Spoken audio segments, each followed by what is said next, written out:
এক ভক্ত তো 1 মিনিটেই ভগবানের দর্শন করলো। এটা কি করে সম্ভব হয়? কখনো কখনো সম্ভব হয়, কেননা বৃন্দাবনের প্রেমানন্দ মহারাজজি এই কথাটি বলেছে, আর তিনি যা বলেন সমস্ত শাস্ত্রসম্মত কথা।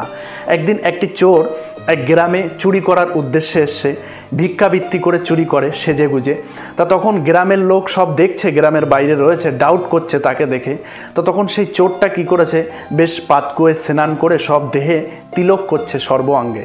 তা তখন সেখান থেকে একটা রাখাল বালক 20-22 বছরের হবে, খুব সরল, তা সেও দেখছে সেইটা যে সমস্ত তিলক করছে করে, আর সেই চোরটা দেখছে সবাই আমাকে দেখছে।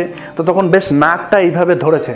তা তখন সেই যে রাখাল বালক জিজ্ঞেস করছে যে আপনি কি করছেন? বললো এইভাবে ভগবানের দর্শন করা যায়। তা তখন রাখাল বলল আচ্ছা। তা তখন চোরটা তার সমস্ত উদ্দেশ্য করে সেইভাবে গ্রামের দিকে চলে গেল চুরি করার উদ্দেশ্যে। তা তখন সেই রাখাল বালকটা স্নানাদি সেরে সর্ব